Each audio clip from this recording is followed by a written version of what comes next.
Thanks so much for being with us. We're here at MIPTV 2016 at Applecaster's booth. So first, just start us by telling us your name, what you do, and a little bit about your company. So my name is Christopher Elkins and I'm the Chief Commercial Officer for a company called Muso. We are a technology company that builds products that helps the entertainment industry and the content industry to reconnect with a global piracy audience. Well, and tell us a little bit more, like how are you helping content owners reconnect with the piracy audience? What are some examples? So we have a range of solutions that starts with big data. It's about understanding. That has to happen at the beginning, understanding what this piracy audience is fundamentally, how big this audience is, but what they're doing and breaking that audience down into regions and segmenting and going, okay, let's look at an audience in the UK, let's look at how the audience is behaving around specific types of content. Once we do that, we can then use different products and additional products to actually then re-engage with that audience and hopefully prevent them from choosing the piracy option and then choosing the legal option instead. Well, and what are some examples specifically, like if you go on popular torrenting sites like the Pirate Bay or Kick-Ass Torrents, are content owners running ads with you guys on those networks? Is that the way it works, or how directly do they do it? So a part of that solution is Retune, which is about reconnecting with that audience, and that is an on-brand message that uses piracy as a distribution method. So we're able to re-upload lots of content that in many cases couldn't look like piracy sites, but in many cases it can look like an on-brand message. The audience goes to that website, they click that link, but that link is controlled by Muso, and it helps to push that audience back to whatever the rights owner's portal is. If it's an OTT platform, brilliant. They have a really easy engagement then to make the right choice. And can you share some of the examples of who you're working with, if possible, whether it's networks or content owners? Yeah, so we're really unique in that we work with over 1,000 rights owners, from the very small guys, so content producers, independent rights owners who use our online tools, which are very cost effective, right up to the big networks like E1, Rotana, NBC. We're a very global company, so we work in different regions. We're based in the UK, but fundamentally we have offices in Dubai, in India, and the USA. And that way we deal with those clients and where we work with those companies is very unique to the region. And how old is the company? When did you guys launch? How long has it been around for? We started in 2008.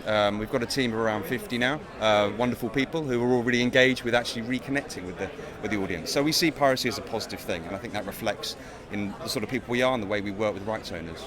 Great, and do you see a large difference in the data between streaming unlicensed content and physically downloading via torrenting or other?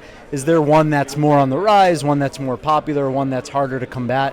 So this year is a really big year for us because it's the first year we've got our 2016 film and TV piracy study, and it's a global study, and for the first time we've looked at the whole piracy audience for the whole of 2015, and we've calculated basically the way that audience is behaving in different markets. What we're seeing fundamentally is a huge shift away from the traditional way of pirating, which is downloading it and into streaming. And the good thing about that is that we can actually then segment that type of audience in terms of how they're behaving. So we're seeing a big rise in streaming, and we're seeing a big rise in the use of Google. The good thing about that is that's an audience that we can engage with, and we can help that audience to find their way back to the legal content. And if the offer is great from the rights owner, if the OTT platform is delivering great content in their region, then we can make that possible. Do you guys believe that one of the reasons piracy is such a big issue for TV specifically is that it's not yet easily accessible enough? Like even when it does become, do you think audiences, especially younger, will actually pay if it's more accessible, or is it more just trying to end it? Well, that's the big question, and that's what we're seeing now in terms of the way the industry is evolving digitally, and it's a wonderful thing to watch, if I'm being honest. I mean, I'm very lucky. I get to go and visit all these amazing clients around the world and speak to them, talk to them about their digital strategy, and everyone is at the point now where they're realizing that availability, great content, those things go hand in hand, really, and making the offer as easily accessible as possible is really the first step. Cool. And last question in terms of which might be a bigger issue. When content is illegally uploaded somewhere on the web, is it more of an issue coming from, inside the company, like someone leaks something or they get a screener, or is it more of an issue where the average person rips it from their cable box and puts it up on the web? Well, I mean, piracy is a fact of life these days. Everyone knows that, and every single rights owner here knows that their content is going to be pirated. The way that it gets pirated, you're right, is various different ways. I mean, we saw that with the screeners for the Oscars, in fact, that they were leaked. You can't really stop that happening. And the stories we hear, that's so variable, how that screener gets out on the web. The key thing is to understand that it's happening. the key thing is to understand that you can measure that and then you can actually do something about that. So you can protect your content, obviously, and a lot of the work we do is about protecting and making sure that we're alerting the rights owners and we're taking anti-piracy activity as soon as we see that leak online.